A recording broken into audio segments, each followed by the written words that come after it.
The following program contains coarse language and mature subject matter. Viewer discretion is advised. From Winnipeg, Manitoba, the CBC Winnipeg Comedy Festival presents Savings and Groans, starring Alan Park, Glenn Foster, Catherine Greenwood, Tom Steffen, Andrew Bush and Mark Little, Peter Wildman, Tim Steeves, and your host, Kevin O'Leary. Now, here's the man whose house is so big, even his dragon has a den, Kevin O'Leary. Thank you, thank you, thank you. Thank you very much. And good evening. Yes, my name is Kevin O'Leary, and welcome to Savings and Groans, the CBC Winnipeg Comedy Festival, where money is no object. But it is the subject of tonight. You know, some of you know me from Dragon's Den, and I get a bad rap. I'm actually Mr. Wonderful. I'm a really nice guy. But sometimes I have to tell the truth. And that's important when you're talking about money. Let me tell you a story that made me realize that Dragon's Den was going to turn into the phenomenon that it became. You know, there's something very powerful and visceral about watching people beg for money. Get this story. I land in Toronto to go to work. This is the second season with my wife and daughter. It's been a long flight, so I go to the men's room.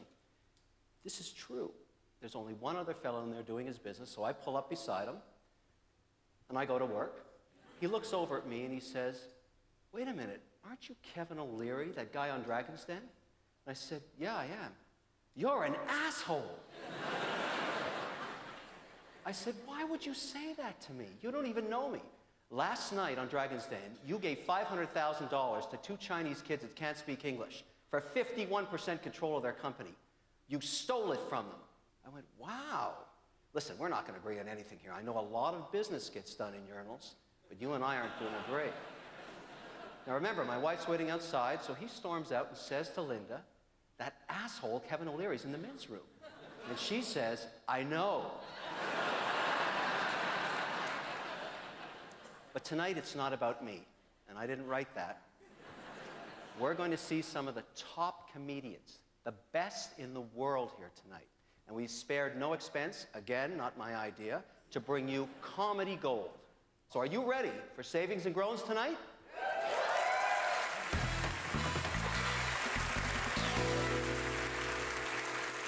Ladies and gentlemen, the President of the United States of America, Barack Obama.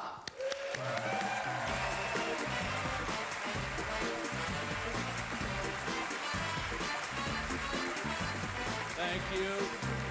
Thank you. I'm delighted to be here in Winnipeg. You're an amazing people. I was so pleased by the welcome at the airport and how many of the folks recognized me, and I thank them, but no, I do not play for the Blue Bombers. No, I'm here to explain the global economic crisis and kind of get things out in the open. And I wanted to do that here in Canada, because for me, it's good practice. And if I get it wrong, no one will know. Also, it's nice to be in Winnipeg where, thanks to your Red River, bailout means something completely different. And this crisis reaffirms that fundamental American truth, e pluribus unum, from the many one. Where once there were many, many dollars, now there is one. But we will endure together. There is no black America, no white America, no Latino America, no Asian America, just poor America. Poor, poor America. Well, we've been working on steering this economic ship from recession to recovery, with stopovers in depression, hyperinflation, panic, and delusion. I spoke with a woman yesterday, Helen, in Buffalo. She had just lost her job. She said she would do anything to go back in time. And I want to assure you that we are committed to building a time machine that will do just that.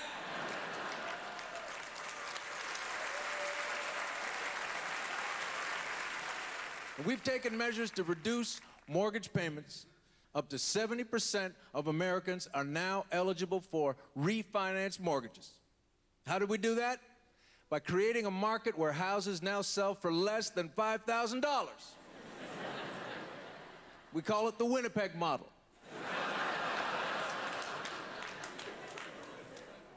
And most Americans are united in not knowing how this crisis happened or how it will end. But many Americans don't know we're in a crisis. Still others don't know what a crisis means. But I've found that I can placate them all with inspirational messages of nonspecific change. I love it. I just say words and they buy whatever I say. I could say the worldwide recession was caused by a combination of everyone's past lives, Elvis and the Sasquatch, and I sound like I'm a genius. God bless America. But ultimately, it is the bankers, Wall Street, the financial market leaders, upon whom we must rely to come up with the real answers, because we have real questions. Questions like, honey, I'm going up to the attic, where's the rope? Now, some people wonder if any man is capable of fixing such a mess. And some have commented on how gray my hair started to get during my first week in office. But I don't think of it as gray. I prefer to think of it as half black and half white. Now, in conclusion, I promised to bring transparency to government, and I believe I have. It is now very, very clear that we've lost trillions. And where does Canada come into all this? Well, with your trees as a resource, we can print up all the extra money we're gonna need to put into circulation. You see how that works? Now, in closing, it's all gonna be fine. Up with people, fight the power, just do it. Get out there and give her. Sasquatch and Elvis caused this, we can fix it. Thank you and good night.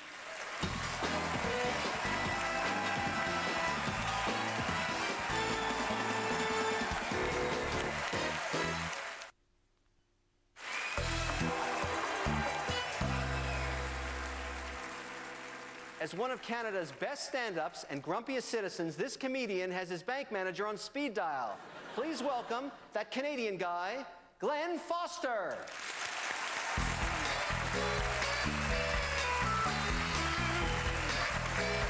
Thank you. Thank you. Savings and groans. I'm bad with money. How many people, be honest, okay, you only have a bank machine to see if you have any money or not? Oh, man, banking has changed, has it not? Huh? I think there's people here old enough to remember when you actually had to go to the bank. Nowadays, of course, the bank comes to you to foreclose on your house.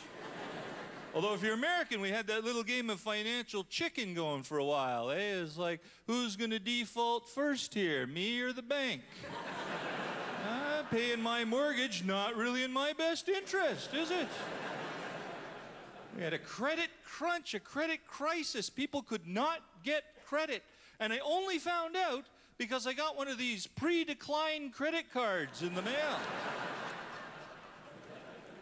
Oh, see, the problem with a credit card is when you pay for something with cash, you take the money out of your wallet, you hand it over. There is a physical thing. It's a mind-body connection. With a credit card, it's just, and you're done. There's nothing, eh? Should be like a taser. Should be,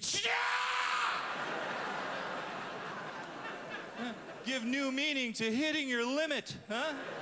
Let's go for the big screen TV, 36, 42, 50, 200! Oh, man, things have been rough. At one point there, we actually had to bail out the banks. Listen to that statement, bail out the banks. Because God knows it's hard to make money as a bank, isn't it? Oh, my Lord, there are so many rules, eh? You're only allowed to charge someone $2 to take their own friggin' money out of their own friggin' account. Well, how do you stay in business? I wonder every day.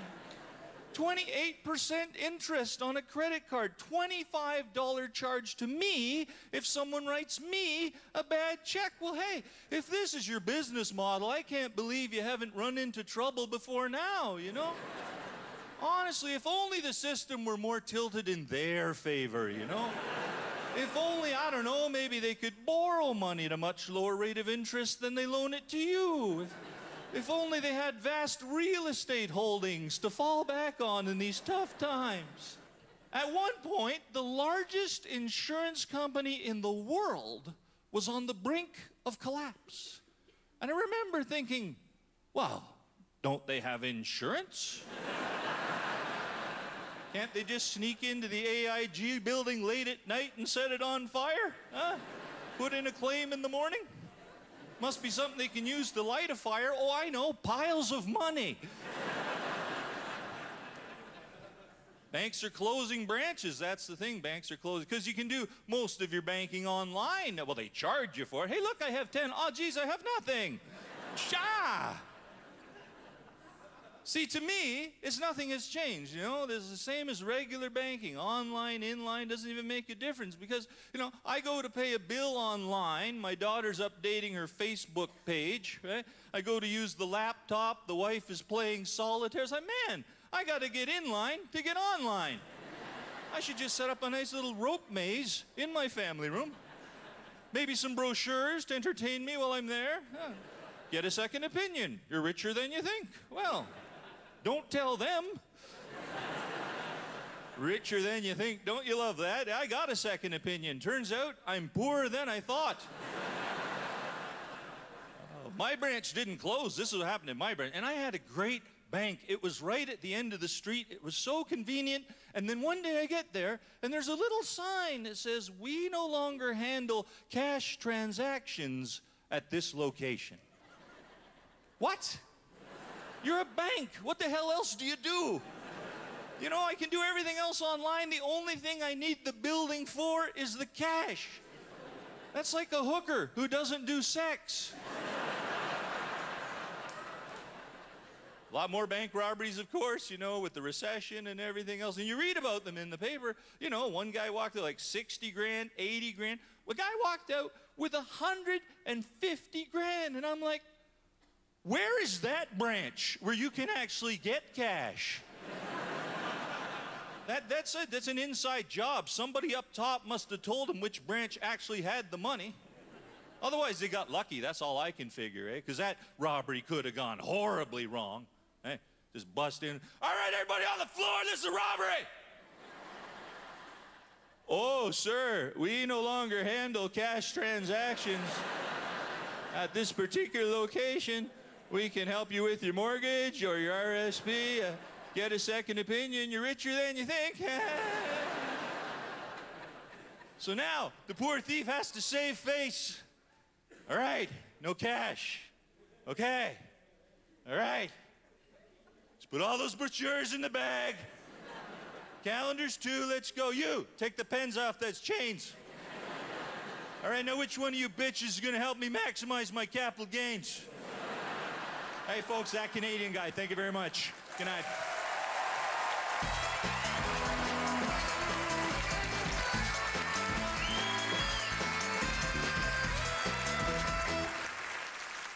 Now, you know, they say you can't take it with you, but you can build a safe that before you die, you can load all your stuff into that no one else can ever open. Imagine how that would make your greedy relatives crazy after you're dead. Maybe that's just me. But you know, inheritance is a big deal. And to tell us all about it, let's say hello to Catherine Greenwood.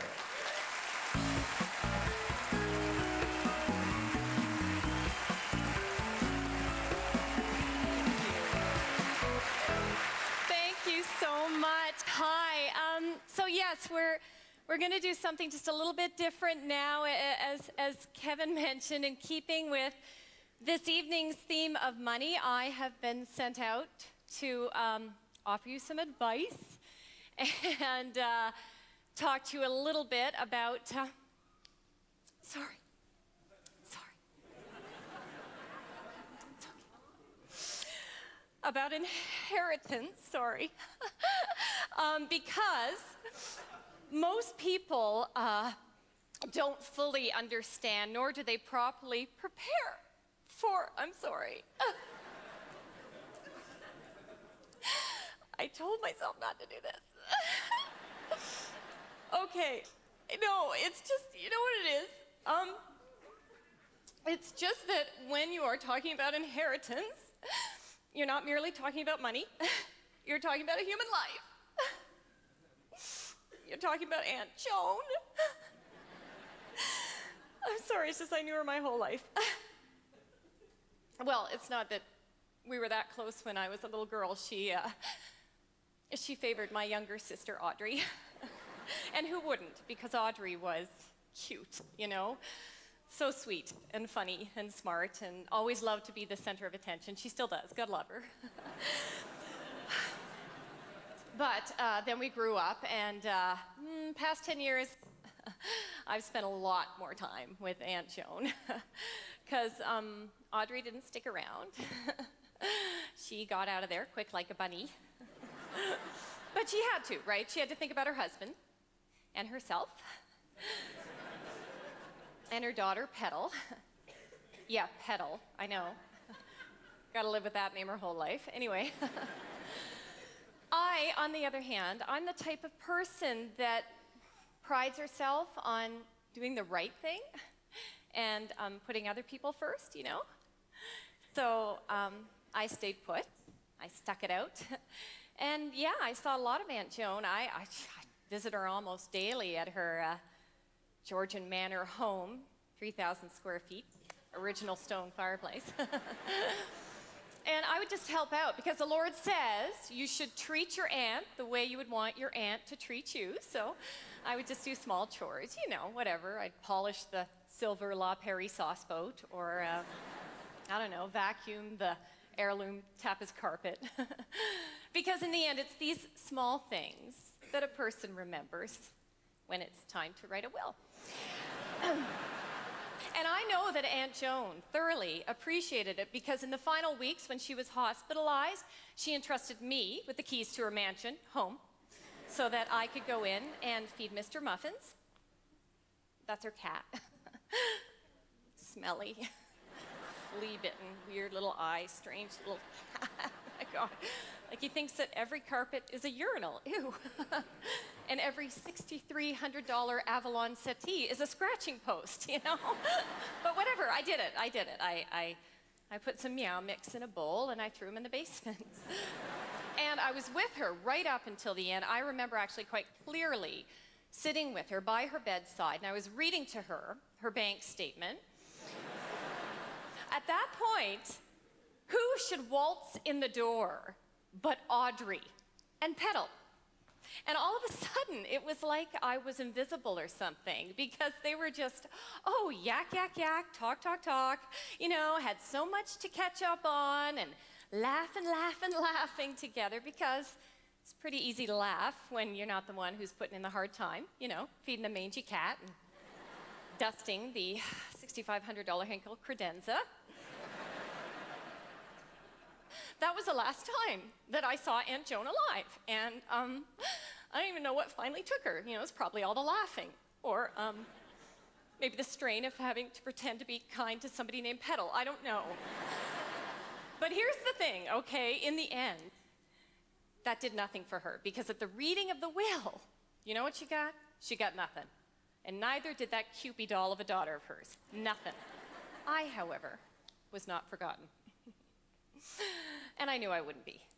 I had no idea, however, that, that every penny, every last penny, would actually go to the Humane Society. The Humane Society. Yeah, all the antiques sold off, the money, the house, the car, everything. The Humane Society. I mean, Jesus Christ, Aunt Joan. It's supposed to be about love, you know? It's supposed to be about love. Isn't it? I don't know anymore, okay? You tell me, because I'm a little confused here because I don't recall the Humane Society coming by to lug her in and out of the bathtub every Thursday night, or trim her toenails with the hedge clippers. No, I think that was me. I'm pretty sure of it, yeah. So, Aunt Joan, I just really hope that you didn't go to hell for that little misstep. But I did buy you the second most expensive casket, so it would be a comfort to know, if you did, that the flames were fueled by gilded cherry and rosewood. Listen, I think it's clear I'm a little too close to this subject to offer any valid advice at the moment. I can't help it. I still get a little bit emotional because, as I say, I was not forgotten. She did leave me her, quote, most valued possession. Mr. Muffins? Well, that's something else for the Humane Society, isn't it? I love you too, Aunt Joan. Thank you.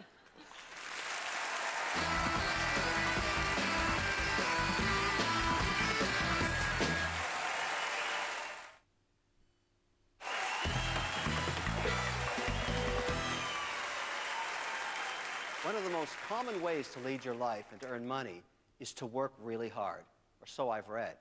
Here to explore the daily grind, please welcome Tom Stephan.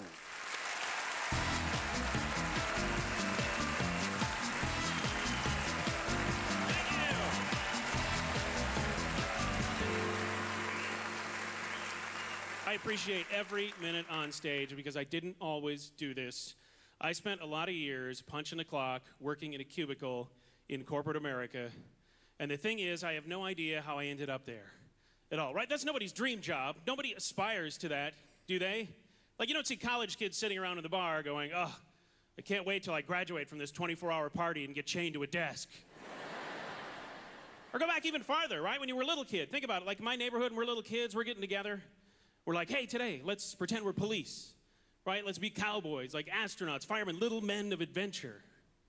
Like, I don't ever remember a kid rolling up and he's like, hey, you guys, I got a refrigerator box. Let's build some cubicles and play insurance company. We would have beat that kid up. Yeah, I did. I worked at an insurance company for a lot of years in Minnesota. I'm not going to name it on stage. You wouldn't know it anyway. And actually, I used to just call it Satan's Workshop. Yeah, right to their face. Yeah, I did customer service. I know, horrible. Yeah, worst job ever. The people would get upset about the littlest, weirdest things. Like, I'll give you guys a couple of examples, right? I would get somebody new on the plan, and they'd be calling in to be some lady just going on at length about what a terrible company we are. We're incompetent. She hates us. They're sorry they're using us for their insurance. We're the worst people ever. We can't get our act together. And I'm thinking, oh, what, did we burn this lady's house down by accident? I mean, what did we do? I'm like, ma'am, please, whatever the problem is, we can fix it. Let me know. She said, yeah, we just got our ID cards, and you spelled our son's name wrong. Ooh, catastrophic problem, right? But I'm a pro, so I'm like, oh, I am so sorry, ma'am. We'll get that fixed up for you right away. What's your son's name? Travis. All right. Traghvis.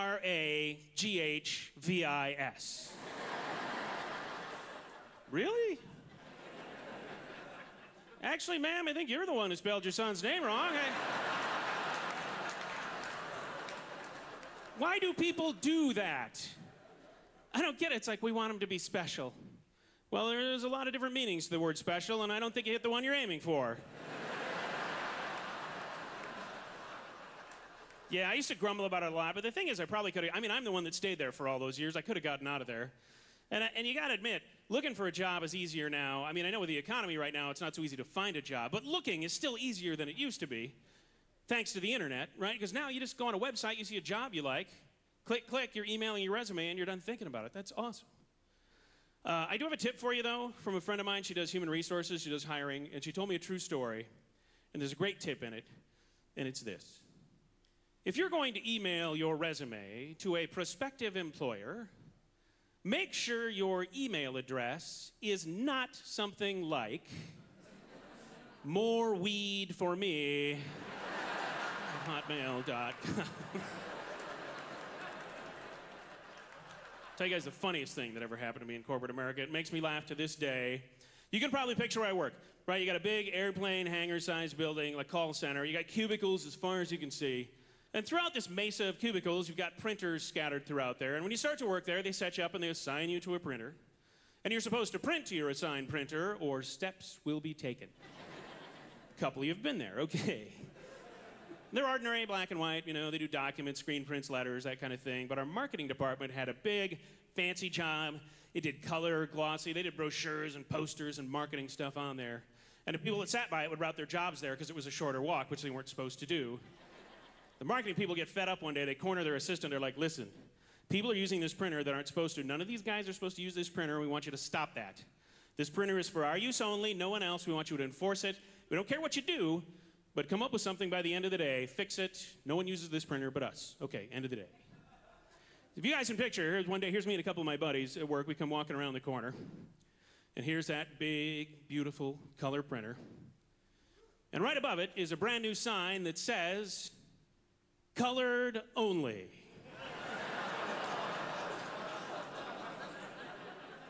So we stare at it for a minute. And then me being me, I have to turn to my friend Derek, who is what we call African American. And I'm like, whoa, dude. Looks like some stuff's changing around here, buddy. Or polish up that resume, change that email address, you know? Now, I could do that because he has a fantastic sense of humor. So much so that he actually snuck back later that day and took the sign down and put it up by the drinking fountain. That was a busy day for the Human Resources Department. Oh, guys, what a blast. Enjoy the rest of the show. I'm Tom Seven. Thank you very much. Good night.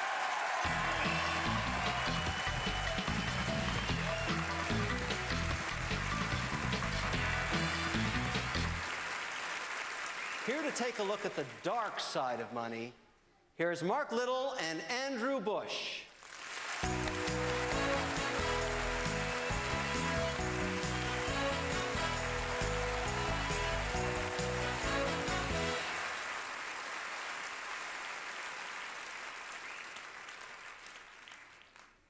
Working late, Davis? Yeah, it's just the figures in the Jenkins account, they don't really add up. It's like someone just took $1 million from the account. Weird.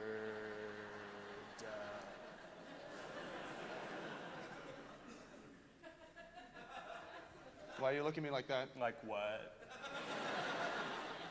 Like you just took $1 million from the account. And why are you mouthing the words, I just took $1 million from the account? All right.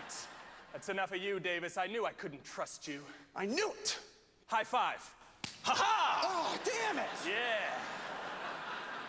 Now doctor the books. Are you just gonna shoot me, is that it? You got it. I hear those models jam pretty easily. Maybe you're right. Combine! Ha! Damn it! No, you know what? I'm not gonna doctor the books. You're gonna have to shoot me. Maybe I'll do you one better. Are you a church-going man? Yes. I recognize that steeple. Then maybe you recognize all the people. You wouldn't. Oh, this one doesn't want to die at all. All right, fine. I'll do it. Yeah. I'll doctor the books. I just gotta get my scissors. Rock! Paper! Fire! Water! Straw! Scissors! Damn it! Okay, I still got the guns. Hey, no more funny business. This is no time for prayer. Or is it? Jesus punch! Judas block! No, don't look in there! Don't look in there!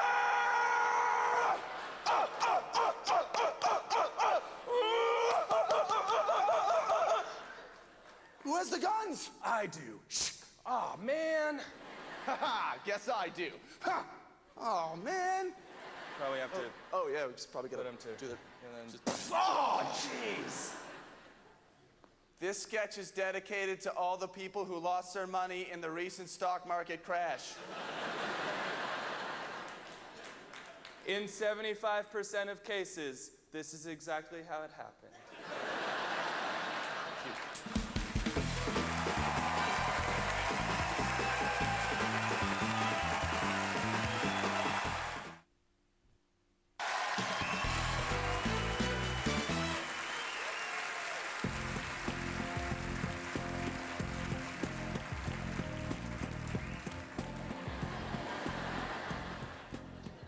Dragon. I Grog. Hope you are feeling happy today. You are more handsome in person, I think, even than on television. Grog, stop sucking up to me and tell me why you're here. Grog offered 20% of company in exchange for 17 sparkly, shiny rocks. 17 sparkly, shiny rocks? Like from the river. Okay, what do you got? Well, torque!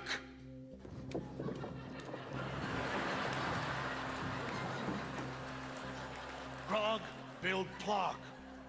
Push Plock, Plock go round. Torque, push Plock. Still in development stage. It doesn't work? Hey, I tell you what we do. Here, Torque, live in hole in ground. One day, big cat, come, get in hole in ground, eat Torque mother and father. That's a true story. So, Torque want take this Plock and put his rocks on Plock and leave hole to find other hole. Maybe he take 4 Plock with 2 axles and then put rocks in Plock vehicle that is pulled by some giant beast, perhaps a huge ground sloth, or maybe proto-elk. Who knows? Then, Torque invites people over to house, and he give them fermented fruit juice, and then they help him move rocks in Plock, and so he moves to new hole in ground, far from Big Cat. That's Torque's dream. Look, I love your story. You're really nice guys. But is that it? How am I going to make any money? Here, how about this? Torque, capture Pig and put in big cage so Pig get big and big and big. But he need plexiglass Plock in cage so Pig can run and run and run, get exercise. Grog losing room. Grog should probably wrap it up now. Okay.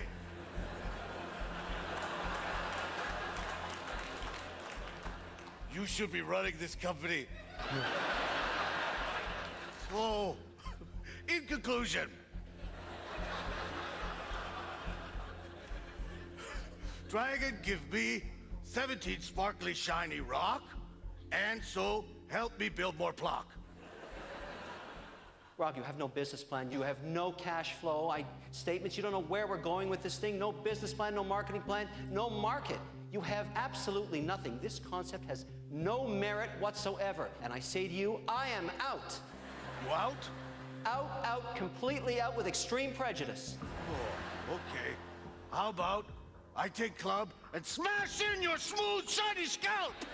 Wait a minute, I didn't know your product had that feature. So what are we talking about here? How many shiny rocks again? 20 shiny, sparkly rocks. Wait a minute, we were talking 17 earlier. 1850? Okay.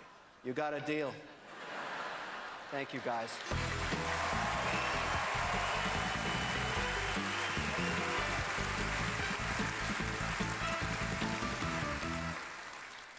This next performer is a member of the legendary 4-man troupe, the Frantics. I said, wait a minute, let's save 75% and just book him alone. Please welcome Mr. Peter Wildman.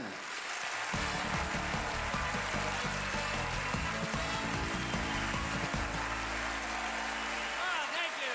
Thank you very much, Winnipeg. Would you sell guns to mercenaries? Dump toxic waste upon the prairies? No, you wouldn't do that, would you? No. Would you soak wild birds in crude oil and make little children toil for the sake of fashion? No, you wouldn't do that, no. Would you sell landmines to Iraq, stab your best friend in the back? Would you invest in missiles that rain down from high above? Sell holy water blessed by Jesus, listeria-laced cold cuts and cheeses. Would you marry someone if you weren't in love? No, you wouldn't do that, would you? But would you do it for money? Ooh. Would you do it if it meant that you would be very, very rich? Would you do it for the money? I bet you would, huh? If it meant you could be a rich, powerful son of a bitch, would you do it for the money? You'd go boom while everybody around you would simply crash. Would you do it for the money? Would you do it for the cash? An interesting song, yes? There's a second verse. Would you wear a paper hat, spend all day with boiling fat, asking, "May I take your order?" No, you wouldn't do that job, no. I didn't. Clean hotel toilets on bended knee and mop the floor where they all peed. Ooh, what's that odor? Ooh. You wouldn't do that, would you? No.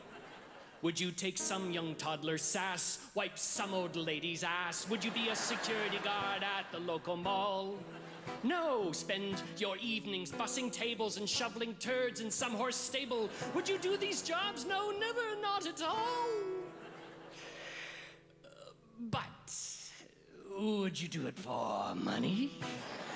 Ooh, would you do it for maybe $8.50 or $9 an hour? Or would you do it for the money? I bet you would. To pay the rent on that fabulous little one-bedroom basement apartment you share, would you do it for the money? Yeah, I bet you would. Imagine you could buy yourself the finest mac and cheese, ride public transit in style. Because you do it for the money. Oh, do it for the money. It really doesn't matter if they pay you a little or pay you a lot, 'cause when you do it just for the money, you're guaranteed two things, my friends. It's either going to suck and don't get caught when you do it just for money.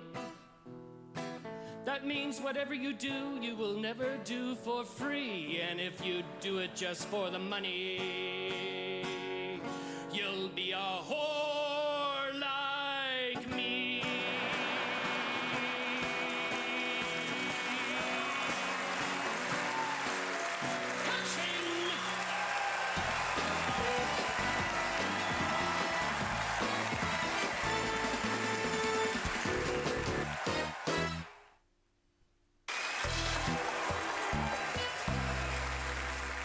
Here to describe in painful detail the state of his financial well-being, please welcome Tim Steeves.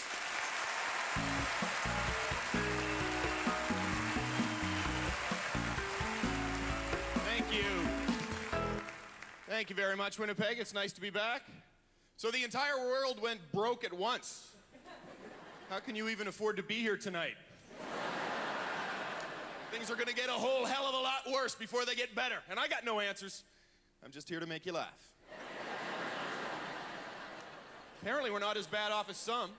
Iceland went extra broke. Did you read that? Iceland's like bonus bankrupt. They're like really bankrupt. They can't rent a car right now, Iceland.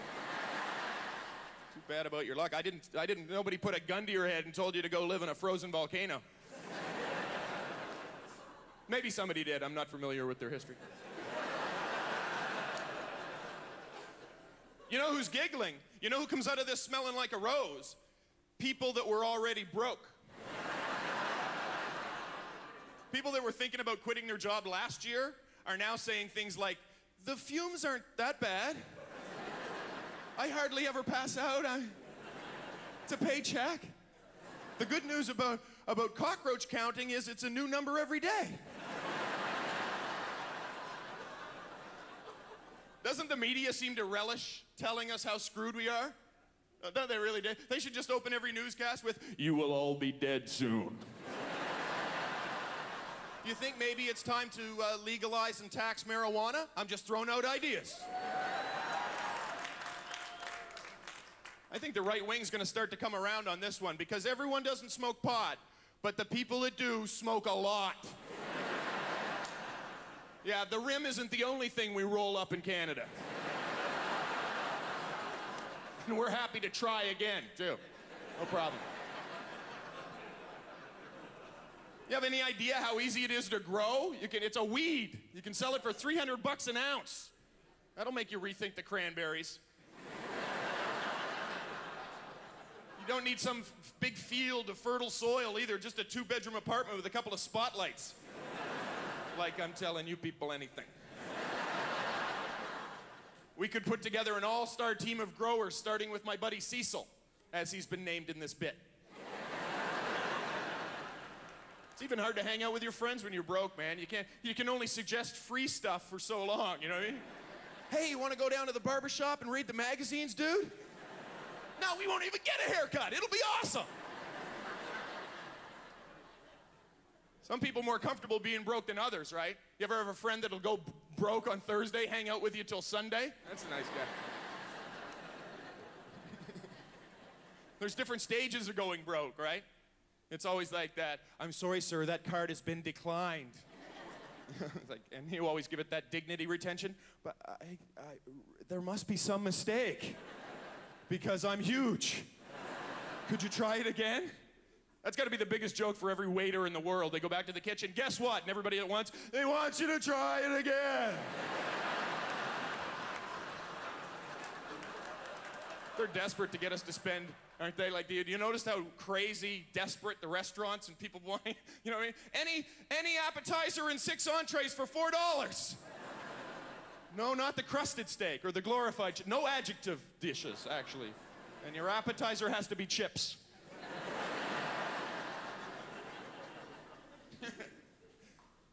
You're really broke when you have to do that grocery math. You ever have to do that? You're at the grocery store with like 1860. You can't screw this up. You got to get this right. You're doing the careful math as you put a little tax. So you don't want to end up getting into the cash, you know, and have to go Sophie's Choice on the ketchup or the soup. Take my ketchup! Take my ketchup! It's embarrassing enough to pay with a 5 and 6 pounds of change. Get that piggy bank look going. Being broke is not an aphrodisiac, that's for sure. She never tells her girlfriends, and then we went back to his place for cheese whiz and bread.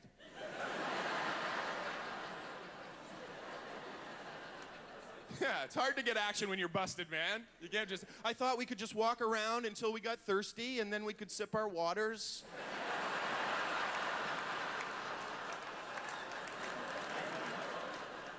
Have you ever seen a guy get in action despite being broke? That's impressive. See a guy getting some even though, what, really? He hitchhiked over and got laid? Nice. Nice. I was broke in Los Angeles. Don't be broke there. If you're gonna be broke, try to be broke somewhere where people care if you die. You need hard times, man. Things get created during hard times. You know, my wife's family is Dutch. They have a dish called Brunkel Stumppot. Yeah. That was created during hard times. Somebody was shivering when they named that. You don't come up with Brunkel Stumppot when things are good. When things are good, you put bacon on a burger. To hell with it! In the Maritimes, we have rhubarb. We'll do everything with rhubarb. We'll make you a rhubarb pie in the Maritimes. Nothing should be made of rhubarb, let alone dessert. Rhubarb's like the oil sands, you know what I mean? It almost doesn't, it's not financially feasible. You have to add so much sugar that it almost doesn't work out, you know? You know, a good use of rhubarb would be like to make some press board and some affordable housing out of it. That would be a good use of rhubarb. If things get bad enough, I'm gonna move back home, get a rhubarb shack, just put a moat around it. Remember, Winnipeg, you're never truly broke until you have no friends. And when you run out of money, that can happen very quickly. Good luck to you all, and good night.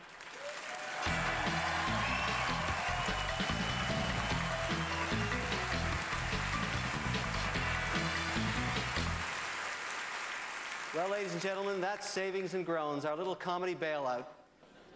And I want you to remember, no matter how bad the economy gets, your winters will still be a hell of a lot worse. Thank you very much, and good night to all of you.